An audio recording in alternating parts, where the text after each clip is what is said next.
Right. அஸ்ஸலாமு அலைக்கும். இப்ப இந்த 2023 ஒரு ஃபீல்ட் கேள்வி வந்திருக்கு, எலக்ட்ரிக் ஃபீல்ட் கேள்வி. இது உண்மையிலேயே ஒரு லேசான ஒரு கேள்வியை வந்திருக்கு. ஏன்னு சொன்னா இது பெருசா ஒன்றும் தியரியில அந்த அளவுக்கு டீப்பா கொண்டு போகல. இந்த கேள்வியில நார்மலான பேசிக் விஷயங்கள் தெரிஞ்சாலே இந்த கேள்வியை செஞ்சிடலாம். தனி மேக்ஸ் அப்படிதான் இருக்குது கேள்வி. பெரிய விஷயம் ஒன்றும் இல்லை, அந்த அளவுக்கு தான் கேள்வி இருக்குது. அதாவது இது உண்மையா அந்த செட்டப் அந்த கேள்வியினோட செட்டப் எப்படி சொன்னா, மெட்டர் அண்ட் ரேடியேஷன் கடைசி யூனிட்ல இருக்கிற லாஸ்ட் யூனிட்ல இருக்கிற மெட்டர் அண்ட் ரேடியேஷன் அதை சம்மந்தம் பண்ணி, அதாவது அதில் இருக்கக்கூடிய ஒரு விஷயத்தை வச்சுதான் எலக்ட்ரிக் ஃபீல்டுல அந்த கேள்வியை கொண்டு வந்திருக்கிறோம். சரி, இந்த செட்டப் இந்த ப்ராக்டிக்கல் மாதிரி ஒன்று இருக்குது. அது மெட்டர் அண்ட் ரேடியேஷன்ல தான் அந்த விஷயம் வர ஒரு விலையை ஒன்றை வச்சு அந்த விலையிலிருந்து அந்த விலையை சூடாக்கினா அதுல இருந்து இலத்திரங்கள் காணப்படும். இந்த காணப்படுற இலத்திரங்கள் என்ன செய்யப்படும் சொன்னா இதுல விட்டு மோத விடுற அப்படி ஒரு செயற்பாடு இருக்குது. அதைத்தான் இந்த எலக்ட்ரிக் ஃபீல்டில் கொண்டு வச்சிருக்கான். ஓகே, இப்ப இதுல கேள்விக்கு போனோம்னு சொன்னா 8வது இசையா வந்திருக்குது. அதுல ஏற்பாட்டை பாருங்க. ஒண்டி காட்டப்பட்டுள்ளவாறு ஒரு வெப்ப இலை எஸ்ஸிலிருந்து காணப்படும் இலத்திரன்கள் ஒரு துவாரம் ஏயினூடாகவும் பின்னர் ஒரு திறந்த உலோக பொல்லுருளையின் அச்சின் வழியையும் செல்கின்றன. தொகுதி வெற்றிடத்தில் வைக்கப்பட்டுள்ளது. உருளை நேர் அழுத்தத்திலும் துவாரம் மறை அழுத்தத்திலும் இருக்குமாறு அழுத்த வித்தியாசம் V ஆனது உருளைக்கும் துவாரத்துக்கும் குறுக்கே பிரயோகிக்கப்படுகின்றது. ரைட். அப்ப சொல்லியிருக்காங்க என்னன்னு சொன்னா, இப்ப இது ரெண்டுக்கும் இடையில V அழுத்த வித்தியாசம் பண்றாங்க. அந்த ஏக்கும் பிக்கும் இடையில ரெண்டு முடிவிடங்களுக்கு இடையில Vங்கிற அழுத்த வித்தியாசம் பண்ணப்படுது. சரிதானே? இந்த இடத்துல V அப்படின்னு சொல்லி தந்திருக்கு. இப்ப இந்த இடத்துல இருந்து ஒரு இலத்திரன் என்ன செய்யும் சொன்னா வெளியாகப்படுது அப்படின்னு சொல்லி சொல்றாங்க.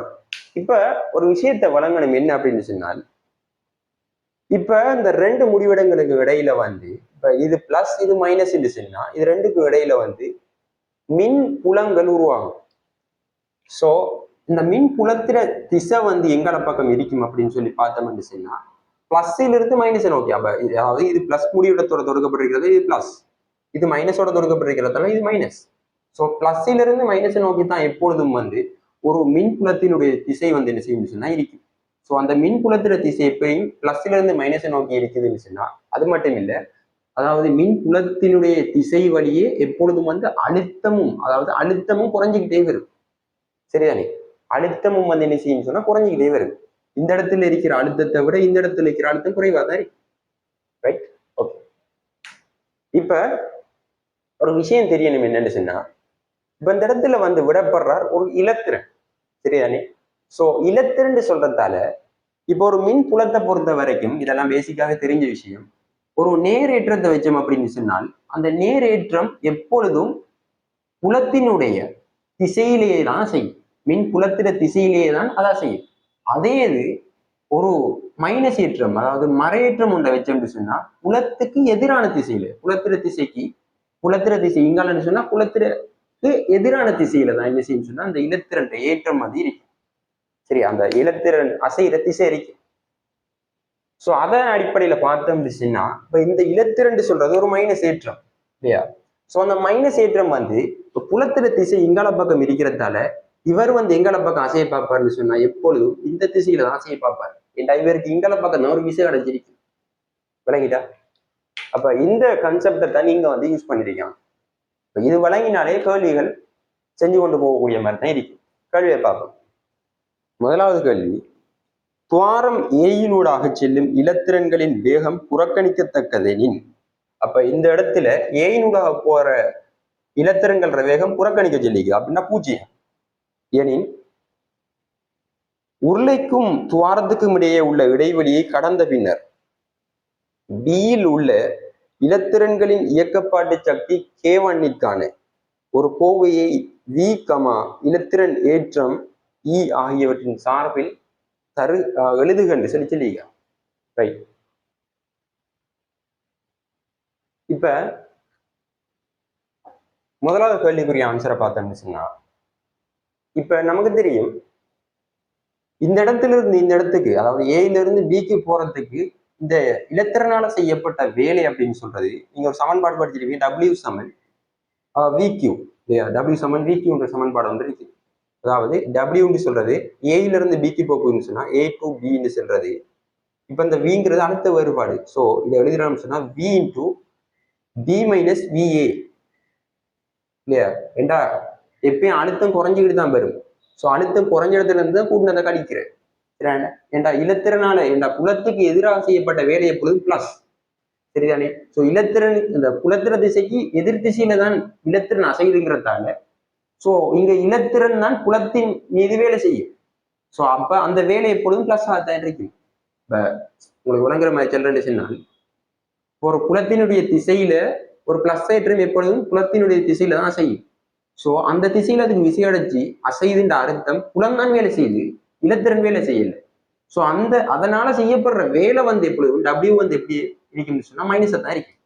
ஆனா அதே இது அந்த இடத்துல ஒரு இலத்திரன் மைனஸ் ஏற்றம் ஒன்று இருக்குன்னு சொன்னா அது எப்பொழுதும் புலத்திர திசைக்கு எதிர் திசையில தான் விசை கிடைச்சி அந்த திசையில தான் ஆரம்பிடும். ஸோ அதனால செய்யப்படுற வேலை வந்து எப்பொழுதும் பிளஸ் ஆக இருக்கும். ஏன்னா புலத்துக்கு எதிராக செய்யப்படுது. சரிதானே? புலத்துக்கு எதிராக செய்யப்படுற வேலை பிளஸ், புலத்தின் திசையில அதாவது புலத்தினால் வேலை செய்யப்பட்டுச்சுன்னா அது மைனஸ். ரைட். இப்ப இங்க வந்து இலத்திரன் தான் என்ன செய்யுது? புலத்துக்கு எதிராக தான் வேலை செய்யுது. என்ற இலத்திரன் அசைகிறேன். ஸோ அதனால இந்த வந்து வேலை எப்பொழுதும் பிளஸ் ஆகத்தான் இருக்கும். ஸோ இங்க இலத்திரண்ட ஏற்றம் வந்து இ. ஸோ நமக்கு தெரியும் விபி மைனஸ் விஏ இந்த ரெண்டுக்கு இடையிலான அழுத்த வேறுபாடு வந்து வி. ஸோ இவி அப்படின்னு சொல்லி என்ன செய்யலாம்? டிரெக்டா எழுதலாம். அதாவது K1 சமன் இவி. சரியா? இங்க செய்யப்பட்ட வேலைங்கிறது இயக்கப்பாட்டு சக்திக்கு சமன். W சமன் K1க்கு சமனாக இருக்கும். சரியா? இப்ப இது வழங்கிட்டான்னு சொல்லி பாருங்க. இல்லாட்டி உங்களுக்கு இன்னும் விளங்குற மாதிரி சொல்றேன்னு சொன்னால் இங்க இருக்கக்கூடிய ஆரம்பத்தில் இருக்கக்கூடிய இந்த மொத்த சக்தி இங்க இருந்து போனதுக்கு ஒரு இயக்க சக்தியா மாறி இருக்கு. இங்க இருந்தது ஒரு அழுத்த சக்தி. ஏன்டா இவர் வந்து இது பிளஸ் 3ங்கிறதால இலத்திரன்ங்கிறது மைனஸ். ஸோ பிளஸ் நோக்கி அவருக்கு ஒரு கவர்ச்சி கொண்டு இருக்கும். ஸோ அந்த அழுத்த சக்தி வந்து இங்க இருக்கக்கூடிய மொத்த இயக்க சக்தி சமனா இருக்கும் அப்படின்னு சொல்லி எடுக்கலாம். சரிதானே? இந்த டபிள்யூன்னு சொல்றது K1க்கு சமனா இருக்குன்னு சொல்லி எடுத்தீங்கன்னு சொன்னா இதான் ஆன்சர். அல்லது இதுக்கு தவிர இன்னொரு மெதட்டும் இருக்குது. அது உங்களுக்கு ஸ்கீம்ல கொடுக்கப்பட்டிருந்துச்சு. எப்படின்னு சொன்னா இப்ப எப்சமன் இக்யூ அப்படின்னு சொல்லி உங்களுக்கு தெரியும் இல்லையா? அதாவது இது ஈன்னு சொல்றது மின்புலச்சரிவு, கியூன்னு சொல்றது ஏற்றம்.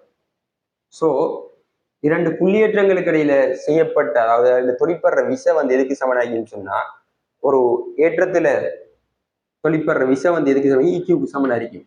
இந்த ஈன்னு சொல்றது அந்த இரண்டு புள்ளிகளுக்கு இடையிலான அழுத்த வேறுபாட்டை அதாவது அதுக்கு ரெண்டு கடையிலான தூரம் டியால பிரிக்கிறதுக்கு சமன். அப்ப நீங்க என்ன செய்யணும்னு சொன்னா இந்த டிங்கிறத ஏற்கனவே ஒரு எடுகோலாக எடுத்து வச்சிடணும். அதாவது இந்த ஏக்கும் பிக்கும் இடையிலான தூரத்தை டி அப்படின்னு சொல்லிடணும். சொல்லிட்டு இந்த ஈங்கிறத விங்கள் டி அப்படின்னு போட்டு கியூங்கிறது ஏற்றம் இ அப்படின்னு சொல்லி போட்டது சொன்னா இதான் என்ன? இந்த இலத்திரன்ல தொழிற்படுற மின்னியக்க விசை, நிலை மின் விசை அல்லது மின்னியக்க விசை. சரிதானே? இப்ப இந்த எஃப்ங்கிறது எதுக்கு சமன் அப்படின்னு சொன்னா MA Newton's law. So F சமன் எம்ஏ இதை சமப்படுத்தினீங்கன்னு சொன்னா இ இன்டூ விங்கிள் டி சமன் எம்ஏ. இதுல இருந்து நீங்க ஆறுமுடுகளை கண்டுபிடிச்சீங்கன்னு சொன்னா இ இன்டூ விங்கிள் டி இன்டூ எம் அப்படின்னு சொல்லி வரும்.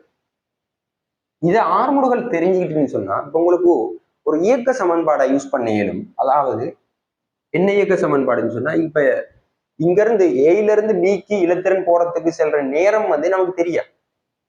ஸோ அதால நேரம் தெரியாத ஒரே ஒரு இயக்க சமன்பாடு வி வர்க்கம் சமன் யூ வர்க்கம் சக 2as.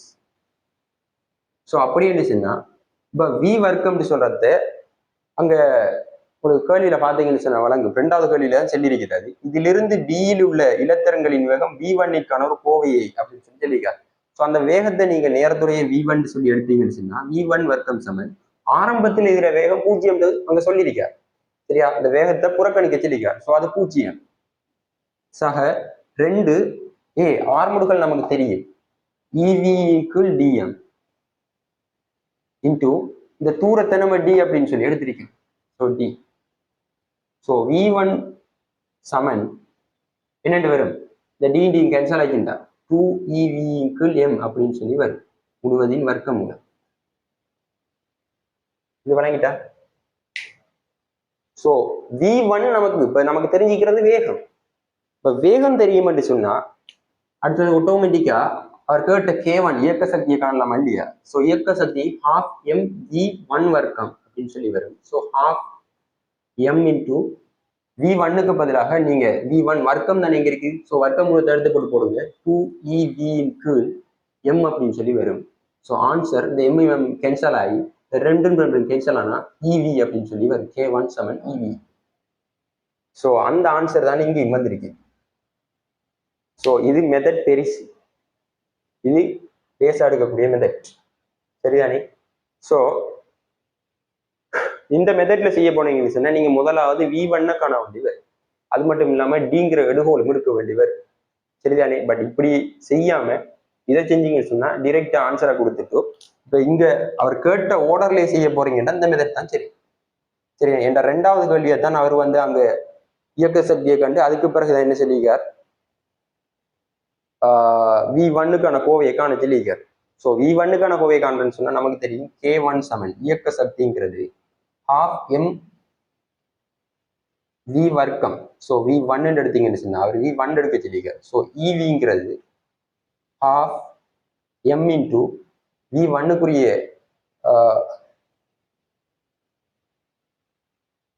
e1 சமன், சரியான? இதெல்லாம் எக்ஸெல்லாம் சுருக்கி இன்னைக்கு டைம் இல்லை. 2ev m அப்படின்ற சொல்றதுமே முழுவதும் வர்க்க மூலத்துக்குள்ள வரும்,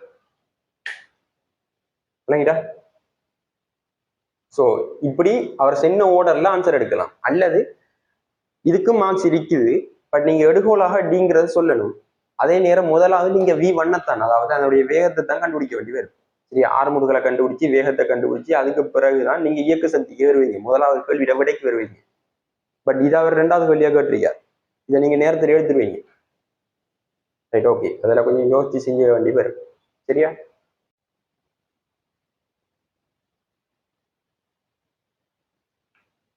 ஓகே, இப்போ அந்த கேள்வியை பார்த்துருப்பீங்க. பி பார்ட், ஓரச்சு உலோக உருளைத்தொடர் ஒன்றை ஒரு கோட்டில் வைத்து ஒரு ஒன்றில் காட்டப்பட்டுள்ள ஒழுங்கமைப்பை மாற்றி அமைப்பதன் மூலம் இலத்திரங்களை ஒரு உயரிய இயக்க சக்திக்கு ஆர்முடுக்கலாம். இவ்வகை ஒழுங்கமைப்பானது ஏகபரிமாண ஆர்முடுக்கு எனப்படும். அதாவது லினியர் ஆக்சிலரேட்டர், அதுதான் லினாக் அப்படின்னு சொல்றா தான் தெரியாது. ஏகபரிமாண ஆர்முடுக்கி இதை சொல்ற அந்த ஒழுங்கமைப்பு. துவாரம் ஏயிலிருந்து வெளியேறும் இலத்திரன்கள் ஒரு ரெண்டில் காட்டப்பட்டுள்ளவாறு நகர்வு குழாய்கள் எனப்படும் 1, 2, 3, 4 ஆகிய ஓரச்சாக வைக்கப்பட்ட ஒரு தொடர் உலோக உருளைகளில் அச்சு வழியே செல்கின்றன. நகர்வு குழாய்கள் VRMS சமன் V-ஐயும் உயர் மீடிரன் F-ஐயும் உடைய ஓர் ஆடலோட்ட AC வோல்டேஜ் முதலுடன் தொடுக்கப்பட்டுள்ளது. ஆடலோட்ட முதலில் ஓர் அரை சக்கரத்தின் போது 1,3 ஆகிய குழாய்கள் நேராகவும் 2, ரைட், ஓகே. என்ன சொல்றாருன்னா அதுல நகர்வு குழாய்கள் தான் இந்த அமைப்பை வந்து சொல்றேன். நினைக்கக்கூடிய இந்த குழாய்களை வந்து நகர்வு குழாய்கள் அப்படின்னு சொல்லி சொல்றேன். இதெல்லாம் வந்து ஓர் அச்சாக வைக்கப்பட்ட, அதாவது இப்படி வந்து ஒரு லைன்ல ஆக்கப்பட்டிருக்குது, சரிதானே? ஒரு நேராக இருக்குது அப்படின்றது தான் அப்படி சொல்லியிருக்காரு. இப்ப அதுல அவர் சொல்லிக்கிற விஷயத்த பாருங்க. அந்த நகர்வு குழாய்கள் வந்து VRMS இஸ் ஈக்குவல் டு V-ஐயும் உடைய ஒரு உயர்மிட F-ஐயும் உடைய ஒரு AC வோல்டேஜ் முதலோட இணைக்கப்பட்டிருக்குன்னு சொல்லி சொல்றாரா? அந்த VRMS சொல்றது நீங்க படிச்சிருப்பீங்க. VRMS சொன்னா அதாவது ஒரு ஆடலோட்ட AC வோல்டேஜ் முதல்ல, சரிதானே? ஒரு AC வோல்டேஜ் முதல்ல பொறுத்த வரையில இந்த VRMS பெருமானம் சொல்றது கதைக்கப்படுற எங்கன்னு சொன்னா, இப்ப இதனுடைய இந்த கிராஃப்ல வந்து இந்த ஆடலோட்டத்துல வந்து இதனுடைய இந்த வோல்டேஜ் பெருமானம் இந்த டொப்ல, அதாவது இதனுடைய உச்ச இந்த பெருமதியை சொல்றேன், இந்த இருக்கக்கூடிய இந்த இடத்துல இருக்கக்கூடிய வோல்டேஜை சொல்றது வந்து பீக் வேல்யூ, அதாவது VP அப்படின்னு சொல்லி சொல்றேன், உச்ச வோல்ட் அளவு, சரியானே? இந்த உச்ச வோல்ட் அளவு வந்து எப்பொழுதும் இந்த உச்ச வோல்ட் அளவை விட இந்த VRMS சொல்லக்கூடிய இந்த பெருமானம் வந்து இந்த VRMS சொல்லக்கூடிய இந்த வோல்டேஜ் வந்து இந்த VP-யை விட சின்னதா இருக்கு. அதாவது எந்த அளவுக்கு வந்து சொன்னா அந்த VRMS சொல்றது இந்த உச்ச வோல்ட் அளவு பீக் வோல்டேஜ், சரிதானே? VP-க்குள் வர்க்கமூலம் 2 அப்படின்னு சொல்றதா இருக்கும். இந்த VRMS சொல்றது இந்த பீக் வோல்டேஜை விட VP-க்குள் வர்க்கமூலம் 2ஆல பிரிச்சு வார பெருமானத்துக்கு சமனாக இருக்கும், சரியா? ஸோ இதான் அந்த விஷயம். இதைத்தான் விஆர்எம்எஸ் சொல்றாரு. சரியா, அவர் விஆர்எம்எஸ் சொல்றது விக்கு சமன் அப்படின்னு சொல்லியிருக்காரு. சரியா, அதுல அவர் சொல்லிருக்கிற அடுத்த விஷயத்த பாத்தீங்கன்னு சொன்னா, ஆடலோட்ட முதலின் ஒரு அரை சக்கரத்தின் போது இந்த சொல்றார் ஒரு ஹாஃப் சைக்கிள்ல வந்து அரை சக்கரத்தின் போது 1,3 ஆகிய குழாய்கள் நேராகவும். அப்ப முதலாவது இந்த ஹாஃப் சைக்கிள்ல வந்து பாத்தீங்கன்னா, இந்த முதலாவது சைக்கிள்ல வந்து இந்த 1, 3 வந்து நேராக பிளஸ் ஆக இருக்குது. அதுல தரப்பட்டிருக்கிற ஒழுங்கமைப்பு சொல்லிக்குது. 2,4 ஆகிய குழாய்கள் மறையாகவும் இருக்குதான், மைனஸ்ல இருக்குதான். Right, okay. அடுத்த அரை சக்கரத்தின் போது முனைத்தன்மைகள் புறமாற்றப்படும். அதாவது 1,3 ஆகிய குழாய்கள் மறையாகவும் 2,4 ஆகிய குழாய்கள் நேராகவும் இருக்குன்னு சொல்றாரு. ஓகே, இப்போ முதலாவது ஹாஃப் சைக்கிள்ல வந்து இந்த ஹாஃப் சைக்கிள்ல வந்து 1, 3 பிளஸ்லையும் 2, 4 வந்து மைனஸ்லயும் இருக்குது. இதே இது கீழே திரும்ப மாறும்போது, அந்த ஹாஃப் சைக்கிள் ரெண்டாவது ஹாஃப் சைக்கிள்ல மாறும்போது, இந்த கீழுக்கு மைனஸுக்கு மாறும்போது இது இந்த முனைவுகள் வந்து புறமாற்றப்படுதுன்னு சொல்றாரு. அதாவது இது மைனஸுக்கும் இது அந்த 1, 3 வந்து மைனஸ் ஆகும், இந்த 2, 4 வந்து பிளஸ் ஆகும் மாறுதான் அப்படின்னு சொல்றாரு. ஏங்கிறத சொல்றேன். அரை சக்கரத்தின் போது ஏ தொடர்பாக நகர்வு குழாய் ஒன்று நேராக இருக்கும் போது ஏயினூடாக செல்லும் இலத்திரன்கள் ஆர்முடுகும். ரைட், இப்ப இந்த டைம்ல வந்து இந்த ஏயினூடாக போற வந்த இந்த இலத்திரன் வந்து ஆர்முடுகுது அப்படின்னு சொல்றாரு. ரைட், அப்போது குழாய் ஒன்றை அடையும் இலத்திரன்களின் வேகம் v ஆனது மேலே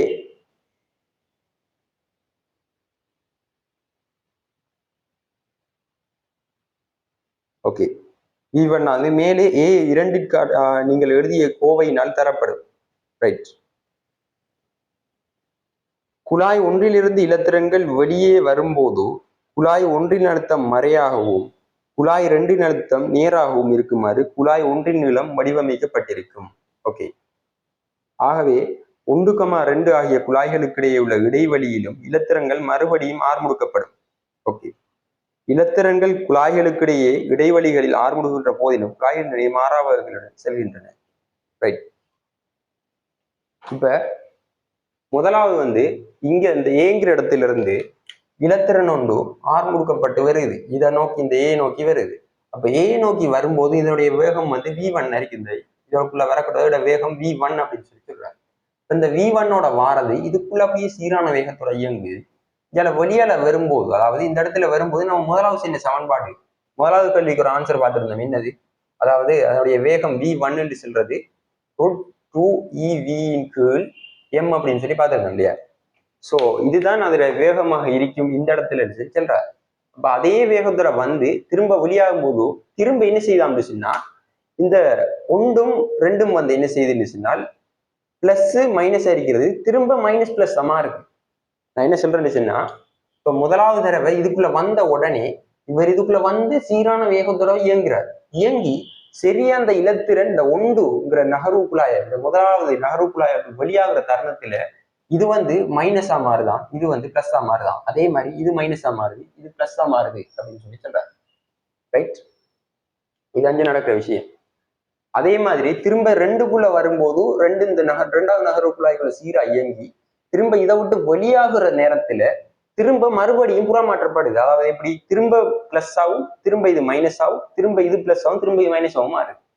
இப்படி மாறுறதால என்ன நடக்குதுன்னு சொன்னா ஆர்முடுக்கப்படுது அப்படின்னு சொல்றாரு. அது உண்மைதான். ஏண்டா இப்ப இது பிளஸ்ல இருந்து மைனஸை நோக்கி தான் என்ன செய்யும் எப்பொழுதும், அதாவது இந்த திசையில தான் எப்பொழுதும் மின்புலம் இருக்கும் இல்லையா? பிளஸ்ல இருந்து மைனஸை நோக்கி தான் மின்புலம் இருக்கும். சோ இது இலத்திரன் சொல்றதால இலத்திரன்கிறது எப்பொழுதும் என்ன செய்யும், இந்த புலத்துக்கு எதிரான திசையில தான் வந்து என்ன செய்யும் சொன்னா இயங்கு எத்தனைக்கும். சோ அப்படி இது புலத்துக்கு எதிரான திசையில தான் இயங்கணும்னு சொன்னா இது இயங்க வேண்டிய திசை இங்காலதான் இயங்கணும்னு சொன்னா என்ன செய்யணும், பிளஸ் மைனஸ் இங்கால இருந்தா தான் என்ன செய்யும், இங்கால புலம் உருவான எங்கால இயங்கும் இங்கால திசையில இயங்கும். ஏன்டா இப்ப இது மைனஸ் என்று சொல்றதால இப்ப எங்க பாத்தீங்கன்னு சொன்னா ரைட், இப்ப இது பிளஸ் முனையில இணைக்கப்படுகிறதுல இது பிளஸ், இது மைனஸ், இந்த முனம் வந்து மைனஸ். சோ இது மைனஸ். இது மைனஸ்ல இருந்து பிளஸ் சொன்னா எங்கள பக்கம் மின்புலம் உருவாகும், இங்கால பக்கம் தான் மின்புலம் உருவாகும். பிளஸ்ல இருந்து மைனஸ் நோக்கி தான் மின்புலம் உருவாகும். சோ இலத்திரன் வந்து இங்கால திசையில தான் இயங்கும். சரியானே, இதுக்கு எதிர் திசையில இந்த பக்கமா தான் இயங்க பார்க்கும். சோ அப்படி இயங்கிச்சுன்னு சொன்னா இப்ப இது திரும்ப பிளஸ் அடிக்கிறது அதே மாதிரி இருந்தா இது இங்கால பக்கம் ஆறுமுடுகாது, ஏன்டா அமர்முகத்தான் நினைக்கிறேன். இது பிளஸ்ஸா இருந்து இங்கால மைனஸ் அடிக்கின்றீங்கன்னா மின்புலம் உருவாக போற பக்கம் இங்கால. சோ இது எதிர் திசையில் இயங்கி எத்தனை இங்கால பக்கம் தான் திரும்ப வரும். ஸோ அமர்முக தொடங்கிடும். அதாலதான் என்ன செய்யறாங்கன்னு சொன்னா இது வெளியாக சந்தர்ப்பத்துல இந்த பிளஸ் அடிக்கிறது எல்லாத்தையும், அதாவது பிளஸ் அடிக்கிறது மைனஸ் ஆகுது, மைனஸ் அடிக்கிறது பிளஸ்ஸா மாறுது. சரி, அப்படி மாறுறதுல என்ன நடக்கும் சொன்னா இந்த ரெட் கலர்ல போட்டிருக்கிறது பாருங்க, இது பிளஸ் அடிக்கிறது மைனஸ் ஆகுது, மைனஸ் ஆகிறது பிளஸ் ஆகுது. அப்ப என்ன நடக்கும் சொன்னா இந்த மைனஸ்ல இருந்து பிளஸ் இங்க கிட்டவா மின்புலம் வந்து உருவாகிற திசை பிளஸ் டு மைனஸ் இங்கல பக்கம் மின்புலம் உருவாகும். ஆனா அதே இது மின்புலத்துக்கு எதிரான திசையில தானே இலத்திரன் வந்து இயங்கி எத்தனிக்கும். சோ இங்கல பக்கம் தான் இலத்திரன் என்ன செய்யும், ஆர்முடுகும். சரியா, என்ற விஷயம் அங்கல பக்கம் தான் கிடைக்கும். சோ மின் விசை அங்கல பக்கம் கிடைக்கிறதால அங்கல பக்கம் தான் ஆர்முடுகும். சரியா, சோ இது வழங்கிட்டீங்கன்னா சரி, இதுதாங்க சொல்லிக்காரு.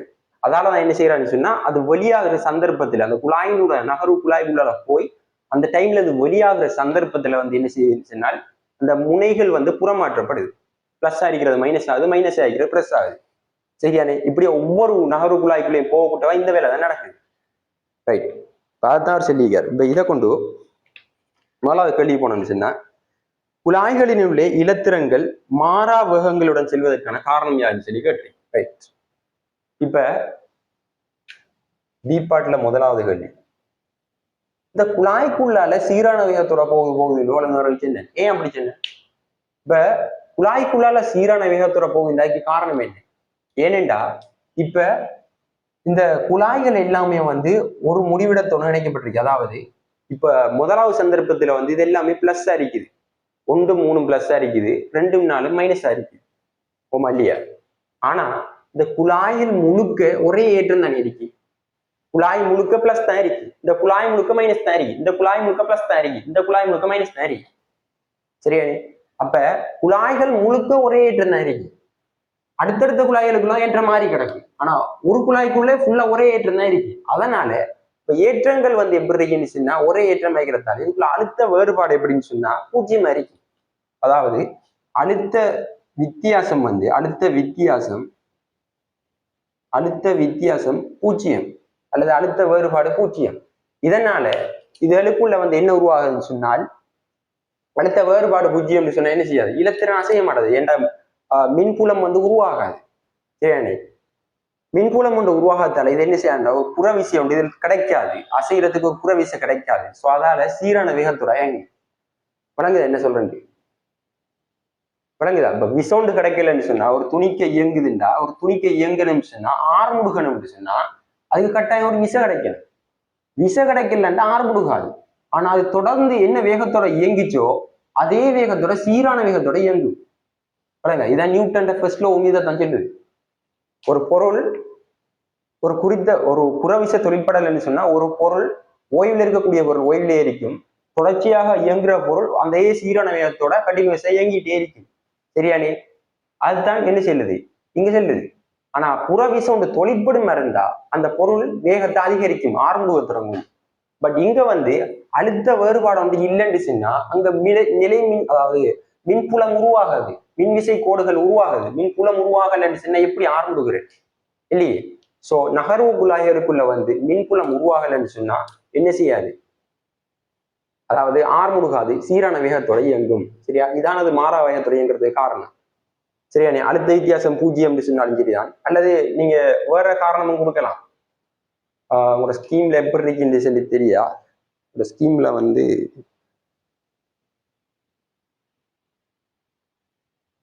வேற காரணங்களை கொடுத்திருந்தாங்க.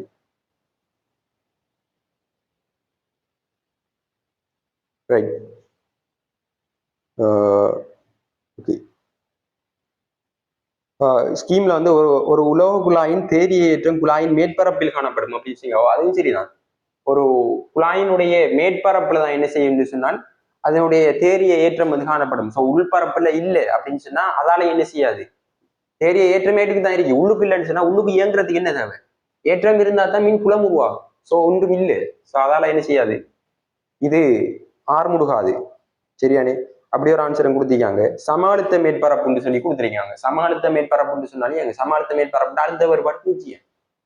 சமாளித்த மேற்பரப்புன்னு சொன்னால் இதுல பரப்பு ஃபுல்லா அழுத்தங்கள் சமனா இருக்கு. அழுத்தங்கள் சமன்டா என்ன அர்த்தம்? அழுத்த வேறுபாடு 0. அழுத்த வேறுபாடு இல்லைண்டா அது இயங்குறதுக்கு விசை கிடைக்காது. வழங்குதா?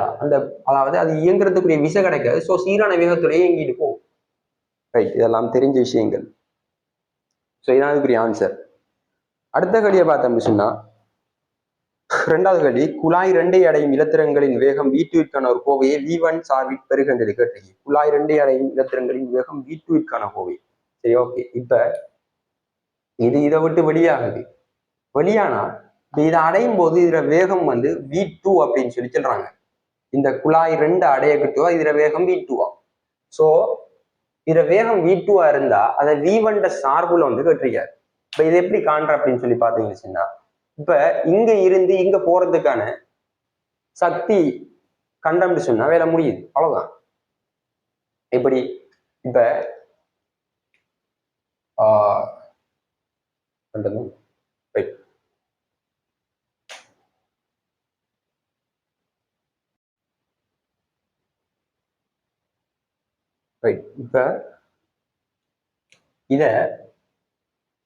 இப்ப நமக்கு தெரியும் எப்படி காண்றேன்னு சொன்னா, இப்ப இது அதாவது முதலாவது நகர்வுக்குள்ளாய் இருந்து இரண்டாவது நகர்வுக்குள்ளாய்க்குள்ள போகும்போது இதுல ஏற்பட்ட இயக்க சக்தி மாற்றத்தை கண்டுபிடிச்சோம்னு சொன்னா லேஸ் அந்த லேஸ் முடிச்சுக்கலாம். எப்படின்னா, இப்ப இந்த V1 வேகத்தோட போரால் இதுல இருந்து வெளியாகும் போது V1ஓட போய் இந்த குழாய்க்குள்ள போற வேகம் வந்து V2.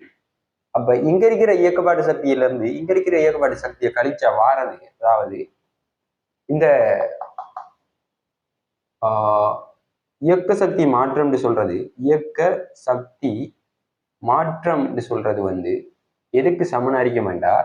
இப்ப இங்க இருக்கக்கூடிய இந்த மின்புலத்துக்கு எதிராக ஏன்னா இலத்திரன் வந்து இங்க இயங்குறது மின்புலத்துக்கு எதிராகத்தான். சோ மின்புலத்துக்கு எதிராக தான் வேலை செய்யுது இலத்திரன். மின்புலத்தினால வேலை செய்யப்படுறதுக்கு மின்புலத்துக்கு நேரேற்றம் இல்லையே. நேரேற்றம் சொன்னா தான் இல்லையே, நான் சொன்னேன் நேரத்துடைய நேரேற்றம் சொன்னா மின்புலத்திர திசையிலேயே செய்யும். அப்ப அப்படின்னு சொன்னா மின்புலம் தாங்க வேலை செய்யும், சரியானே, ஏற்றம் வேலை செய்யாது. ஆனா அதே ஒரு மறையேற்றத்தை மின்புலத்துல கொண்டு வச்சா அது மின்புலத்திர திசைக்கு எதிர் திசையில தான் அசையும், ஆர்முடுகும். அப்படின்னா அங்க வேலை செய்யறாள் யாருன்னு சொன்னா மின்புலம் இல்லை, அங்க வேலை செய்யறது அந்த ஏற்றம் மின்புலத்துக்கு எதிராக வேலை செய்யுது. ஸோ அந்த ஏற்றம் எப்பொழுதும் பிளஸ் ஐச்சலிடு.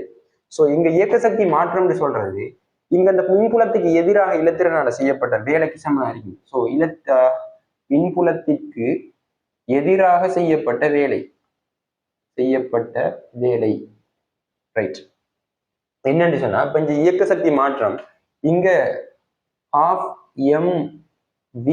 வர்க்கத்துல இருந்து இங்க இருக்கிற சக்தி ½ வர்க்கத்தை கழிச்சோம்டா வாரது எதுக்கு சமன்டா, இங்க இருந்து மின்புலத்துக்கு எதிராக செய்யப்பட்ட வேலைக்கு சமன். இங்க இருந்து மின்புலத்துக்கு எதிராக செய்யப்பட்ட வேலை என்ன, அதே இதுதான். இங்க இருந்து இந்த ஏயில இருந்து இந்த நகர்குழாய் முதலாவது நகர்குழாய்க்கு வாரத்துக்கு என்ன வேலை செய்யப்பட்டுச்சோ அதே வேலை தான் இங்க செய்யப்படும். ஏன்டா ஒரே ஏற்றங்கள் தானே, மாறல ஒண்ணு. ஸோ அதே ஈவி தான் இங்க ஈவி, சரிதானே, அதே ஈவி தான். ஸோ இங்க கேட்டிருக்கிறது என்னன்னு சொன்னா V1 சார்பாக கேட்டிருக்கிற. அப்ப நமக்கு தெரியும் V1 சார்பாக கேட்டா ஏற்கனவே கண்டிருக்கிறோம் வந்து ஆரம்பத்துல இருக்கிற அந்த இயக்கப்பாடு இந்த EV என்று சொல்றது எதுக்கு சமன் அப்படின்னு சொன்னா ஆரம்ப இயக்கப்பாட்டு சக்தி சமனம் இல்லையா. நம்ம நேரத்துறையை பார்த்திருக்கிறோம்.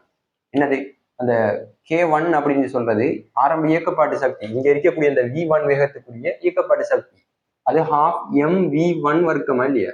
அது எதுக்கு சமன் சொல்லி பார்த்தோம், இங்க இருந்து இந்த ஏங்குற இடத்துல இருந்து இந்த முதலாவது நகர்குழாய்க்கு வாரத்துக்கு செய்யப்பட்ட அந்த குலத்துக்கு எதிராக செய்யப்பட்ட வேலைக்கு சமன் சொல்லி பார்த்தோமா இல்லையா. ஸோ அதுவும் EVக்கு சமன் தான். ஸோ அப்படி எடுத்தோம்னு சொன்னால் இந்த இடத்துக்கு பதிலாக நான் போடுறேன் என்னண்டு ½ வர்க்கம்னு சொல்லி போடுறேன். ஏன்டா V1 சார்பாக தான் கேட்டிருக்காரு. ஸோ அதால இப்ப இதுல இருக்கிற எல்லா ½ பட்டின்னு சொன்னா V2 வர்க்கம் சய V1 வர்க்கம் சமன் V1 வர்க்கம் அப்படின்னு சொல்லி வரும். இந்த V1 வர்க்கத்தை அங்கே அனுப்பினு சொன்னால் இங்க எழுதுறேன் V2 வர்க்கம் சமன் 2V1 வர்க்கம் அப்படின்னு சொல்லி வரும். ஸோ V2 சமன் வர்க்கமூலம் 2V1 அப்படின்னு சொல்லி வரும். சரியா,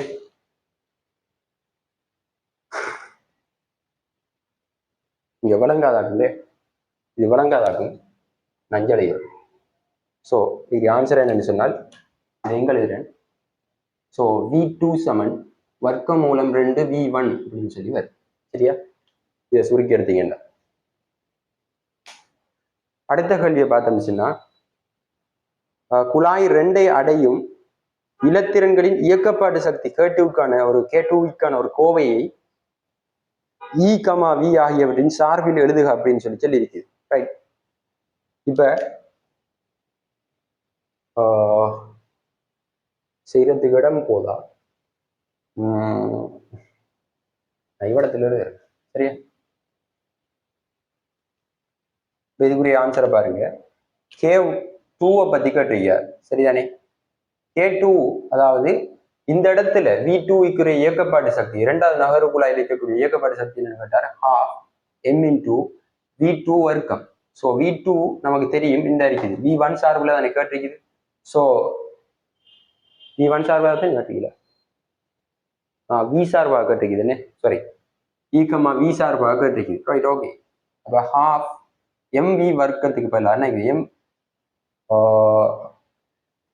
2 V1 வர்க்கம் அப்படின்னு வரும்.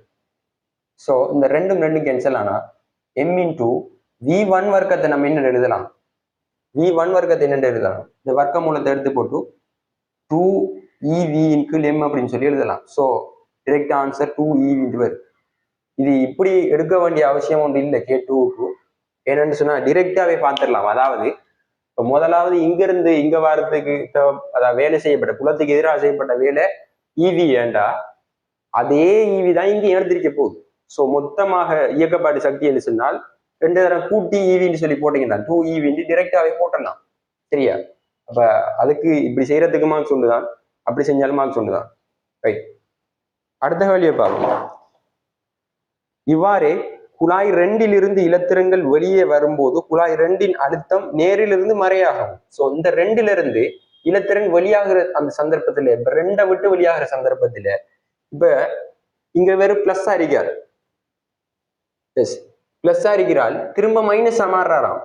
அழுத்தம் நேரிலிருந்து மறையாகவும் குழாய் 3 அழுத்தம் மறையிலிருந்து நேராகவும் மாறுமாறு குழாய் 2 நீளம் வடிவமைக்கப்படுகிறது. ஓகே. ஆகவே 2,3 ஆகிய குழாய்களுக்கிடையே உள்ள இடைவெளியிலும் இலத்திரன்கள் மறுபடியும் ஆர்முடுகின்றன. ஓகே, சரிதானே? இப்ப அதையே தான் திரும்ப செய்வார்.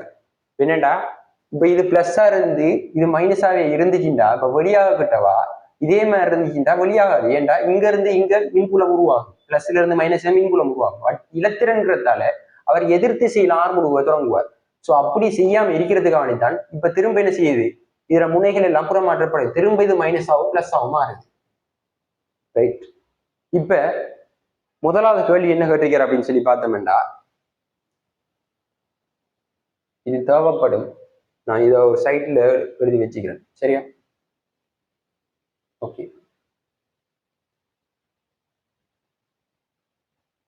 K2 என்று சொல்றது 2EV. சரிதானே? இதையும் வச்சுக்கிறேன். அதே மாதிரி இந்த V1ங்கிறது 2EV, V2 என்று சொல்றது வர்க்க மூலம் 2V1 இதையும் வச்சுக்கிறேன். இப்ப அவர் கேட்ட கேள்வி என்ன அப்படின்னு சொல்லி பார்த்தோம்டா, குழாய் 3 அடையும் இலத்திரன்களின் வேகம் V3க்கான ஒரு கோவையை V1 சார்பில் பெருக அப்படின்னு சொல்லி கேட்டீங்க. ரைட். இப்ப இதை விட்டு வெளியாகி வந்து இலத்திரன் சரியாக இந்த இடத்துல இதுக்கு அடையிற வேகம் வந்து V3 அப்படின்னு சொல்றாரு. இப்ப இந்த V3 அவர் என்ன சொல்லி கேட்டிருக்காருன்னு சொன்னா V1 சார்புல தரட்டான்னு சொல்லி கேட்டிருக்காரு. ரைட். இப்ப இங்கேயும் அதே வேலை தான். என்ன அதே முதலாவது சி பாட்டுல முதலாவது கேள்வி, இயக்க சக்தி மாற்றம் இங்கிருந்து 2வது நகரு குழாயில 3வது குழாய்க்கு வாரத்துக்கு செய்யப்பட்ட வாரத்துக்கு எடுத்த இயக்க சக்தி மாற்றத்தை கண்டுபிடிச்சி நம்ம மின்புலத்துக்கு எதிராக செய்யப்பட்ட வேலையை போட்டோம்னு சொன்னா சரி. அப்படின்னா இப்ப இங்க எடுத்த இயக்க சக்தி மாற்றம் எதுக்கு சமன்னு சொன்னால் மின்புலத்திற்கு எதிராக செய்யப்பட்ட வேலை. ஸோ அப்ப இங்க இருந்து இப்ப ½ mv3 வர்க்கம் சய ½ mv2 வர்க்கம் சமன் என்ன சொல்லி இருக்கிறது வழங்கிட்டானே, இங்க இருக்கிற இயக்க சக்தியில இருந்து இங்க இருக்கிற இயக்க சக்தியை கழிச்சு விடுறேன். ஸோ இதுக்கு மின்புலத்துக்கு எதிராக செய்யப்பட்ட வேலை என்னன்னா ஈவி தான். சரியா? எல்லாத்துக்கும் ஒரே வேலை தான் நடக்குது, என்ற அழுத்தங்கள் மாறல, எல்லாம் ஒரே என்ன ஏற்றங்களா தான் இருக்கு. ஸோ ஒன்றும் மாறல இங்க. அப்ப இப்ப V1 சார்புல தான் கேட்டிருக்க. ஸோ அதால இதை நான் எழுதலாம் இந்த v3க்கு பதிலாக நினைக்கிற இந்த EV நான் எழுதலாம் எப்படின்னு சொன்னால்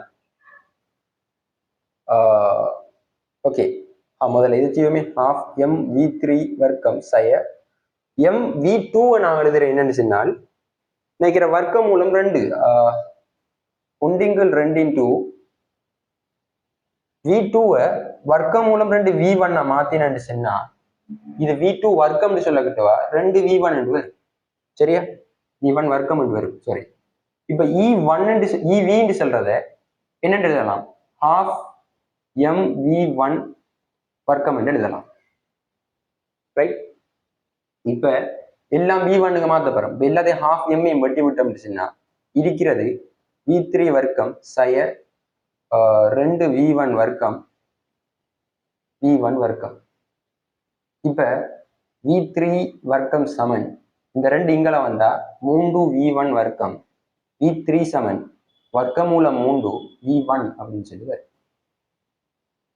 இதான் அவர் கேட்டதுக்குரிய கேள்வி அடுத்த கேள்வி குழாய் 3 அடையும் இலத்திரன்களின் இயக்கப்பாட்டு சக்தி K3க்கான ஒரு கோவையை ஈக்கமாவி ஆகிய அவ்வளவுதான் K3 என்று சொல்றது half mv வர்க்கத்தை போட்டிங்க என்று சொன்னால் சரியா half m இன்டூ v3 வர்க்கத்தை போட்டிங்கன்னு சொன்னால் 3 v1 வர்க்கம் அப்படின்னு சொல்லி வரும் ஸோ இந்த அவர் கேட்டிருக்கிறது v சார்பாக அப்படின்னு சொன்னா 3 m இன்டூ v1 வர்க்கத்துக்கு பதிலாக என்ன போடலாம் 2 ev m என்று சொல்லி போடலாம் ஸோ இதை சுருக்கி எடுத்தீங்கன்னு சொன்னால் 3 ev அப்படின்னு சொல்லி வரும் K3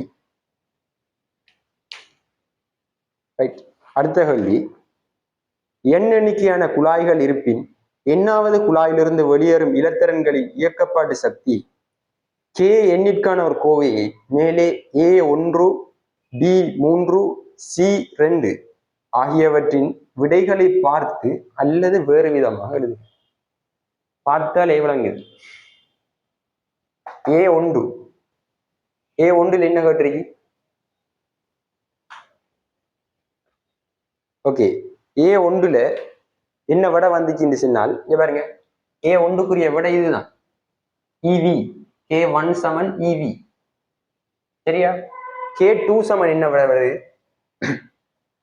K2 சமன் என்ன விட வருதம் 2 EV அதே மாதிரி K3க்கு என்ன வருதுன்னு பார்த்தா 3 EV நல்லா பாருங்க அப்போ K1 ஒரு EV K2 2 EV K3 3 EV அப்ப இதுல இருந்து என்ன விளங்குதுல்ல இந்த கேக்கு எத்தனாவது நம்பர் போடுவதோ அத்தனை EV விழுது அதாவது சக்தி அத்தனை 3 நம்பர் வருது என்னன்னு விளங்குதானே சோ இதைத்தான் அவர் கேட்டிருக்கிற என்ன இருந்தா இப்ப எண்ணுக்குரிய ஒரு கோவை எழுதட்டான்னு சொல்லி ஓகே இப்ப எண்ணுக்குரிய கோவையை கேட்டிருந்தா இப்படி வரும் Kn சமன் Knங்கிறதால NEV அப்படின்னு சொல்லி வரும் இதான் அதுக்குரிய ஆன்சர் எப்படி லேசன கேள்வின்னு பாத்தீங்களா மிச்சம் லேசன கேள்வி இல்லையா இங்க தியரின்னு சொல்றதுக்கு உண்டுமே இல்லையே பெரிய ஒரு தியரி ஒன்றே இல்லை இங்க பெருசா இந்த VRMS சொல்றது உடைஞ்சு தேவைப்படல அடுத்த கேள்வியில பார்க்கும் டிபார்ட் இரு அடுத்துள்ள குழாய்களுக்கிடையே இருக்கும் இடைவெளியில் இலத்திரன்கள் ஆர்முடுகுகின்ற வினையால் இலத்திரன்கள் குழாய்களினூடாக செல்வதற்கு எடுக்கும் நேரமானது உயர் மீடிரன் ஆடலோட்ட வோல்ட்டளவின் ஆவர்த்தன நேரத்தின் அரைவாசிக்கு சமனாக இருத்தல் வேண்டும் ஓகே இலத்திரன்கள் நகர்வு குழாய்கள் ஒவ்வொன்றினூடாகவும் செல்வதற்கு எடுக்கும் நேரம் Tற்கான ஒரு கோவையை ஆடலோட்ட வோல்ட்டளவின் மீடிரன் Fன் சார்பில் காண்க அப்படின்னு சொல்லி கேட்டிருக்கீங்க இப்ப நமக்கு தெரியும் இப்ப இதெல்லாம் அழிச்சு விட்டோம்னு சொன்னா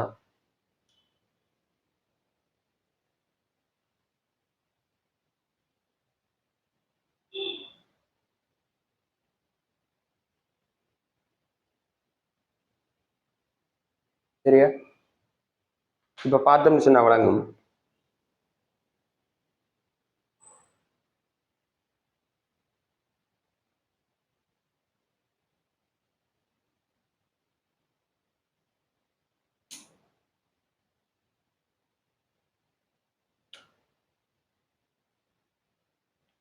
இப்ப கேட்டிருக்கிற கேள்வியை பாருங்க இலத்திரங்கள் நகர்குழாய்களை ஒவ்வொன்றினாலும் செல்வதற்கு எடுக்கும் நேரம் டீயிற்கான ஒரு கோவையை ஆடலோட்ட வோல்ட் அளவின் மீடிரன் எஃபின் சார்பில் காணுகன்னு சொல்லி இருக்குது. ஸோ எஃபின் சார்பில் காணுகன்னு சொல்லிச்சுன்னா இப்ப இதுக்குள்ளால போறதுக்கு இது ஒவ்வொன்றுக்குள்ளாலையும் போறது நகர்வு குழாய்க்குள்ளால போறதுக்கு இருக்கிற நேரம் அதன் மீடிரன் சார்பாக கேட்டுக்கு இருந்துச்சுன்னா இது எப்படி காண்ற அப்படின்னா இதுக்குள்ளால போகும்போதோ இதை விட்டு இந்த இதுக்குள்ளால போகும்போது தான் இந்த கிராஃப் ஆடலோட்டம் ரீட் ஆகுது. ஸோ அப்படி இருந்துச்சுன்னா நமக்கு தெரியும் இப்ப இது இந்த டி என்று சொல்றது அதாவது அந்த ஆடலோட்ட வோல்டளவின் ஆவர்த்தன கணத்தில அரைவாசிக்கு சமன்தான் சொல்றாரு. ஸோ அதுக்குரிய தொடர்பை எப்சார்பா கேட்டிருக்கல நமக்கு சும்மாவே தெரியும் ஒரு ஆவர்த்தன காலம் அல்லது அலைவு காலம் என்று சொல்றது அதன் மீடிரனுடைய தலைகள் பெருமானத்துக்கு சமன் இல்லையா? சரியா? அப்ப அதே மாதிரி தான் இங்க டீங்கிறது ஒன்றிங்குள் எஃப்க்கு சமன்னான்னு கேட்டா இல்ல, ஒன்றிங்குள் எஃப்க்கு சமன் இல்லை. ஏனென்று அவர் செல்லிக்கார் அலைவு ஆவர்த்தன காலத்தின் அரைவாசிக்கு சமன் உண்டு. ஸோ அதான் ஒன்றிங்குள் 2f இருக்கும். சரியா? ஒன்றிங்குள் 2 × f. ஸோ இதான் அதுக்குரிய ஆன்சர். ரெண்டாவது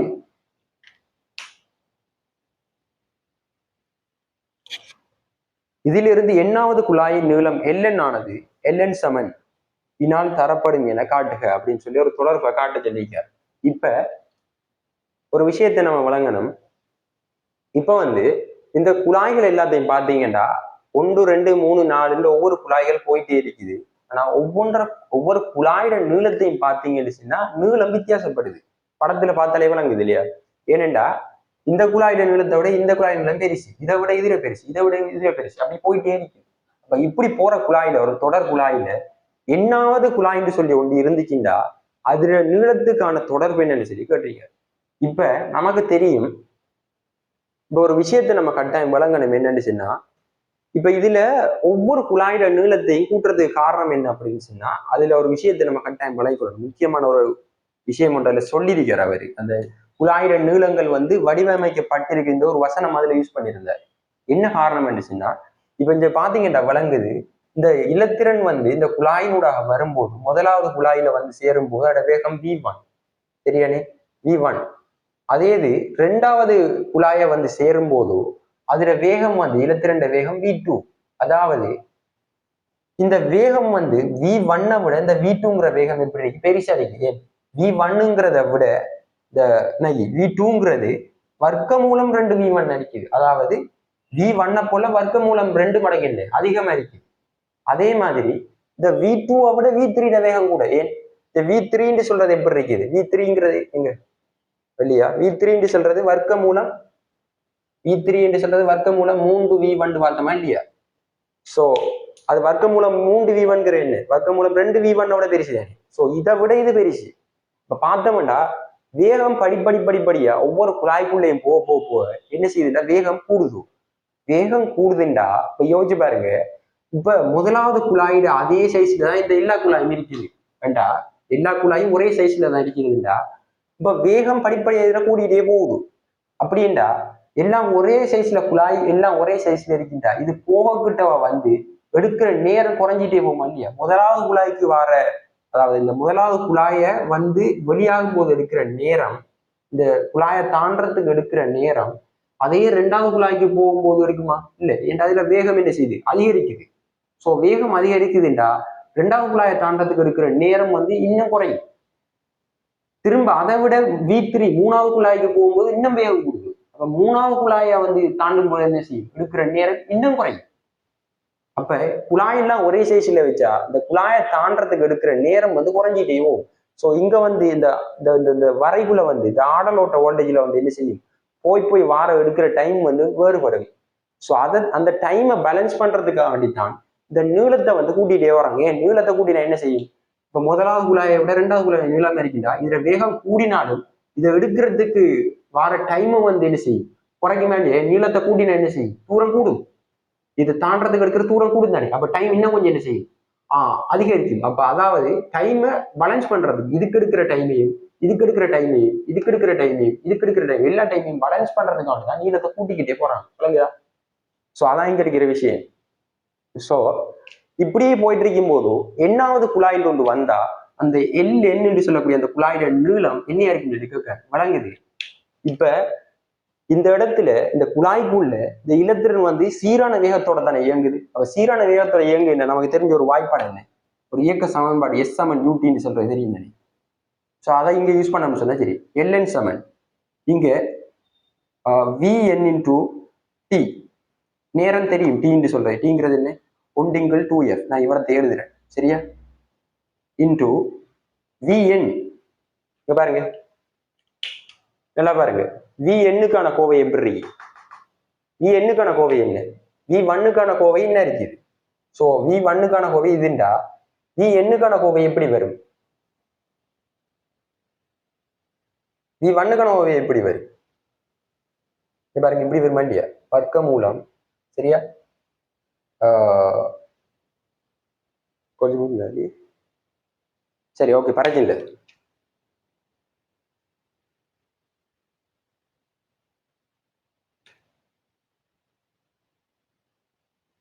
v1க்கான கோவை எப்படி வரும் அப்படின்னு சொல்லி பாத்தீங்கன்னா, v1 சொல்றது வர்க்கமூலம் 2 ev m. ஸோ vn சொல்றது எப்படி வரும், வர்க்கமூலம் n இன்டூ v1 அப்படின்னு சொல்லி வருமா இல்லையா. நல்லா பாருங்க, v3ங்கிறது வர்க்கமூலம் 2 v1, v2 சொல்றது வர்க்கமூலம் 2 v1. அப்ப v2 இந்த v1 சார்பா கதைக்க போகட்டுவா, அந்த எத்தனையாவது விக்கு எத்தனாவது நம்பர் வருது அதான் வர்க்கமூலத்துக்கு முன்னு வருது, அந்த பெருமானம் தானே வருது. ஸோ அதை பார்த்தோம்னு சொன்னா வர்க்கமூலம் n இன்டூ v1 பெருக்கினோம்னு சொன்னா இருக்குது 2 ev m அப்படின்னு சொல்லி வரும். இதை பெருக்கினா என்னன்னு வரும், இதை பெருக்கி போட்டீங்கன்னா என்னன்னு வரும், வர்க்கமூலத்துக்குள்ள 2n ev m அப்படின்னு சொல்லி வரும். ஸோ இதை சுருக்கினீங்கன்னா இந்த ரெண்டும், இந்த வர்க்கமூலம் ரெண்டும் வெட்டுப்படும். ஒன்றின்கீழ் இதை சுருக்கி எடுத்தீங்கன்னு சொன்னா 1/f இன்டூ வர்க்கமூலம் nev 2m அப்படின்னு சொல்லி வரும் சரியா. ln சமன் அவர் கேட்ட ஆன்சர் தான் அங்க வந்துருங்க. ரைட், இதுதான் அவர் கேட்டதுக்குரிய ஆன்சர். அடுத்தது ஈபாட் இருக்குது.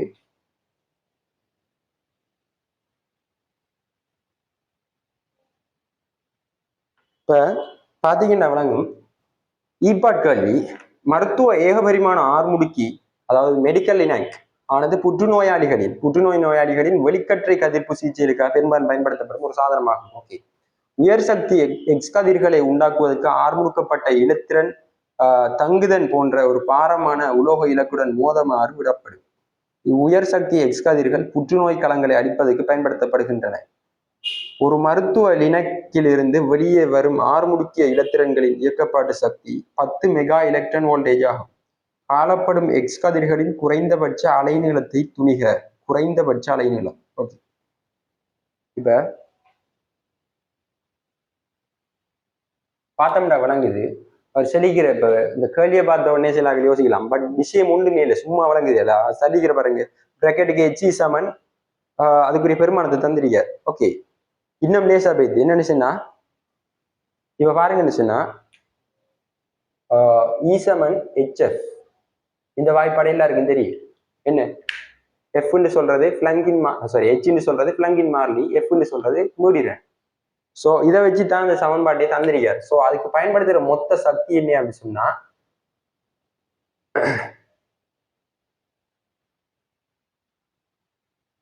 10 மெகா எலக்ட்ரான் வோல்டேஜ் இல்லையா. இப்போ 10 மெகா எலக்ட்ரான் வோல்டேஜையும் இப்போ கேட்டிருக்கிறது அலைநீளம் அப்படி சொல்றதால இந்த சமன்பாட்டை நீங்க மாத்தணும் எப்படின்னா, இந்த எஃப்ஐ வந்து சிஓ ஓவர் லேம்டாவை மாற்றி விடணும். ஏன் சி சமன் எஃப் லேம்டா. ஸோ எஃப்ஐ எழுவாய் மாற்றம் செஞ்சீங்கன்னா சிஓ ஓவர் லேம்டான்னு வரும். ஸோ அதை தங்க போட்டு விடணும். ஸோ இந்த ஹெச்சிக்குரிய பெருமானமா அந்த தந்திரிக்க என்னன்னு சொல்லி 1.24 தர 10⁻³ மெகா எலக்ட்ரான் வோல்டேஜ் தான் தந்திருக்கார். நேனோமீட்டர் கீழே லெம்டா கட்டியார்.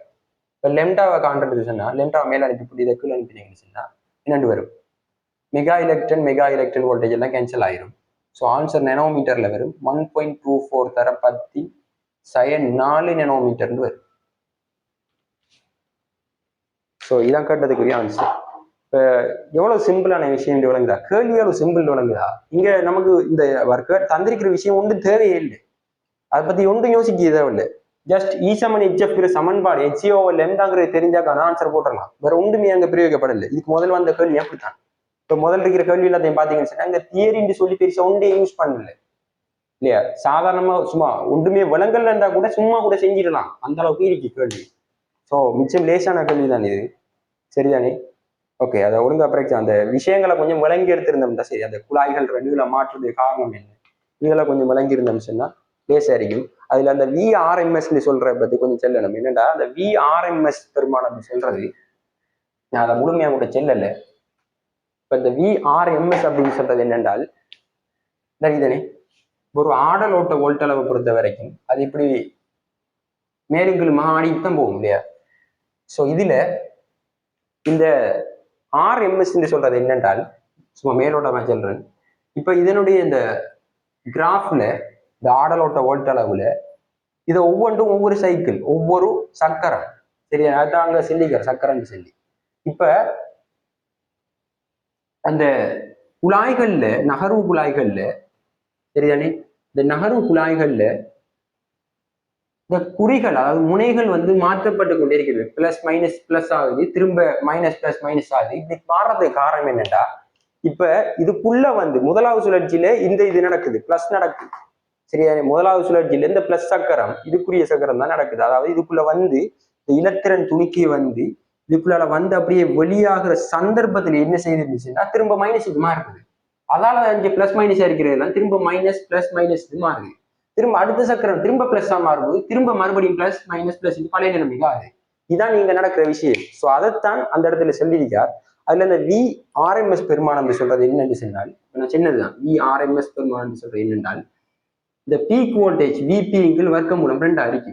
அதாவது இந்த பீக் வோல்டேஜ்னு சொல்றது இந்த உச்ச வோல்ட்டளவு, இந்த மேலுக்கு இருக்குதானே இந்த உச்ச வோல்ட்டளவை தான் பீக் வோல்டேஜ்னு சொல்றேன், VP அப்படின்னு சொல்லி குறிக்கிறது. இந்த VRMS சொல்றது இந்த VP வர்க்கமூலம் 2க்கு சொன்னால் அது ஒரு குறிப்பிட்ட ஒரு பெருமானம் இருக்கும். ஆனா அது நிச்சயமாக அரைவாசை விட பெருசாத்தான் இருக்கும். ஸோ அரைவாசின்ற இந்த இடம் அதை விட கொஞ்சம் பெருசுங்கிறதால இந்த இடத்துல என்ன செய்யும் சொன்னால் வந்திருக்கும், சரியா? ஆனா எப்பொழுதும் VPயை விட VRMS கொஞ்சம் சின்னதா இருக்கு. இது மேலையும் இருக்கும் கீழையும் இருக்கும், சரியானே? இந்த இடத்துல எப்படி இருக்கு, சரியா? இந்த இடத்துல VP என்றா இதை விட கொஞ்சம் சின்னதாக VRMS இருக்கும், மைனஸ்ல இருக்கு, அவ்வளவுதான். இதை விளங்கிட்டீங்க, சரி? அவ்வளவுதான். இப்ப VRMS பெருமானம் என்ன தெரிஞ்சா VP தெரிஞ்சா காணும், VRMS பெருமானத்தை கண்டலாம், சரிதானே? ஓகே.